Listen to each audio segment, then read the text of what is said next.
Bismillahirrahmanirrahim. Assalamualaikum warahmatullahi wabarakatuh. Dan salam sejahtera buat seluruh warga pendidikan PPD Tanah Merah. Selawat dan salam buat Rasul junjungan kita Nabi Muhammad sallallahu alaihi wasallam. Mudah-mudahan pertemuan kita kali ini membawa kebaikan bagi kehidupan kita di dunia ini dan di akhirat nanti. Bertemu sekali lagi kita dalam slot Bicara Ilmu. Tuan-tuan, sahabat-sahabat, warga pendidik sekalian, jika pada slot-slot sebelum ini telah saya kongsikan beberapa tips bagaimana kita menggunakan foto Google untuk menyimpan gambar, untuk berkongsi gambar, untuk menambah gambar dalam perkongsian, untuk memudahkan URL untuk kita kongsikan dan sebagainya. Pada kali ini saya ingin selanjutkan sedikit lagi berkenaan foto Google, iaitu berkenaan dengan bagaimana kita menggunakan foto Google untuk beberapa perkara. Sebagai contoh, untuk kita mengedit gambar. Sebagai contoh, tuan, jika kita ada sekeping gambar, ingin kita edit, kita klik saja, pilih saja di situ, dan kita boleh mengeditnya dengan menekan butang yang kedua dari kiri, butang ini, dan di situ kita akan diberikan beberapa pilihan untuk mengedit gambar. Terdapat beberapa preset yang disediakan. Ini adalah gambar asalnya, dan ini untuk dicantikkan secara automatik. Yang ini untuk kesan-kesan yang tertentu. Jika kita tak suka dengan kesan-kesan yang diberikan ini, banyak pilihan yang diberi, jika masih tidak puas hati juga, kita boleh menggunakan kemahiran kita sendiri, keinginan dan kemahiran kita sendiri menggunakan butang yang kedua dari kanan juga, dari kiri juga. Okey, di sini kita boleh cerahkan dia ataupun kita boleh gelapkan cahayanya. Kita boleh tambahkan keserlahan warnanya ataupun pudarkan dia, ataupun kita boleh tambahkan dia punya pop up dia. Okey. Selain daripada itu, untuk mencerahkannya, jika kita pilih ini adalah default dia. Tapi di bawah ini, di bawah pilihan cerah ini, terdapat beberapa pilihan lagi. Contohnya, jika ingin kita tambahkan dedahan dia, semakin tinggi dedahan untuk gambar tersebut, maka gambar itu lebih cerah. Dan bila kita kurangkan, dia akan jadi lebih gelap. Okey. Ikut suka kita. Ini kontras antara hitam dan putihnya. Bagaimana gambar itu berubah dengan kontras dia. Dan warna putih ini ataupun kita panggil sebenarnya dalam istilah fotografi, dia dipanggil white balance. Juga kita boleh ubah. Okey, sejauh mana warna putih dia. Dan begitulah bayang, warna hitam dan sebagainya. Okey, untuk bayang ini sebenarnya untuk warna hitam di bahagian belakang gitu. Jika kita tambahkan di sini, maka hitam itu akan diserlahkan lagi lah. Dan yang air sekali ini adalah kesan khas lens untuk kita hitamkan di sekeliling kawasan gambar itu supaya menjadikan gambar di tengah-tengah itu sebagai titik fokus kita, sebagai objek utama kita.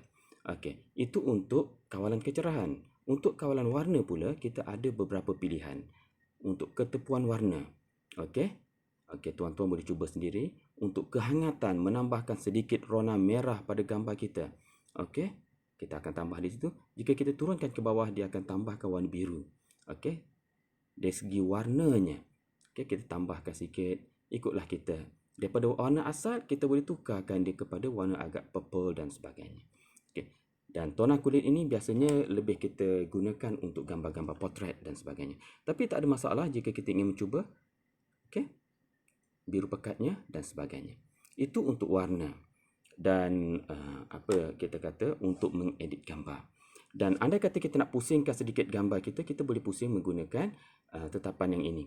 Sama ada kita nak pusingkan dia 90 darjah, okey, pada kiraan 90 darjah, ataupun nak pusingkan sedikit-sedikit sahaja gambar itu. Okey. Dan jika suka, selesai. Okey.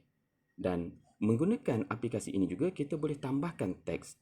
Okey, ini untuk kita conteng gambar kita menggunakan pen. Okey, yang ini untuk menggunakan browse. Okey, agak tak berapa nampak. Dan ini untuk memasukkan teks. Typekanlah sesuatu di situ dan kita boleh pindahkan teks itu ke mana-mana yang kita nak. Okey. Okey, sebagai contoh itulah, tak apa kita letak situ. Okey, selesai.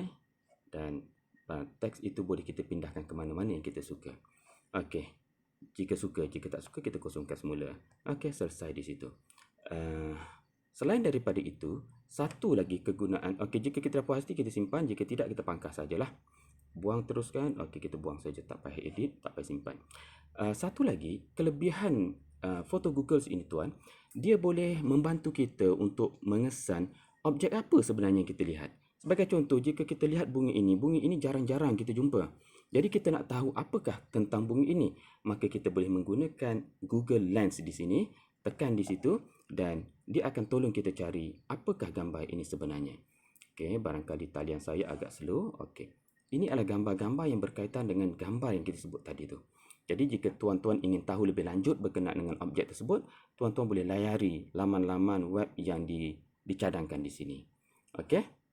Begitu juga dengan objek-objek yang lain. Sebagai contoh, jika kita ingin jumpa satu objek yang kita tak tahu, contohnya objek ni, apa benda lah yang ini kan?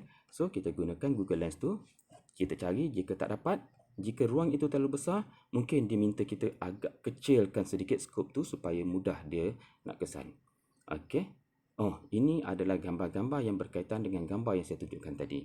Okey, jika tuan-tuan ingin tahu apa benda ni, kita boleh rujuk kepada website yang dicadangkan.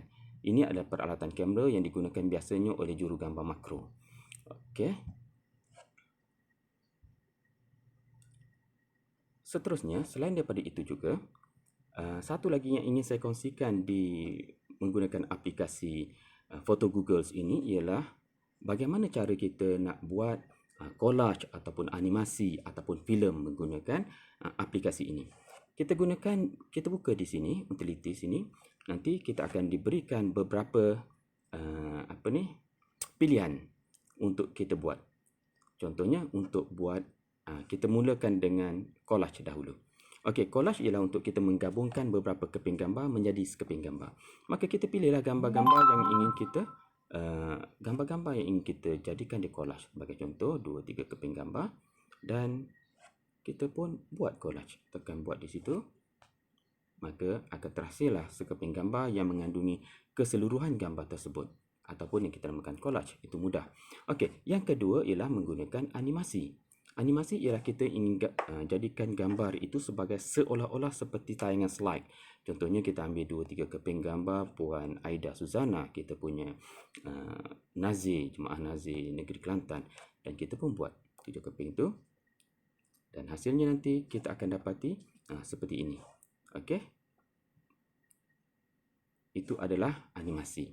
Okey. Satu lagi yang menariknya di sini ialah kita boleh buat filem di sini. Filem ini adalah kegunaannya untuk kita mengumpulkan beberapa keping gambar yang mengandungi objek ataupun subjek yang sama untuk kita jadikan satu cerita. Sebagai contoh, kita ambil yang ini. Okey, dan kita mulakan untuk melihat kitaran hidup ataupun perjalanan hidup seseorang. Dia akan pilih daripada album yang saya ada ni, banyak gambar di sini, banyak watak-watak yang boleh kita jadikan filem. Untuk kali ini saya cuba dengan anak ketiga saya. Okey, maka kita pun pilih dan kita selesaikan. Dia akan membuat proses pembuatan filem itu ambil masa sedikit. Okey. Kita teruskan dan dia akan buat. Hasilnya nanti, okey, ini yang telah saya buat sebentar tadi. Okey, ini adalah hasil setelah kita buat animasi tersebut.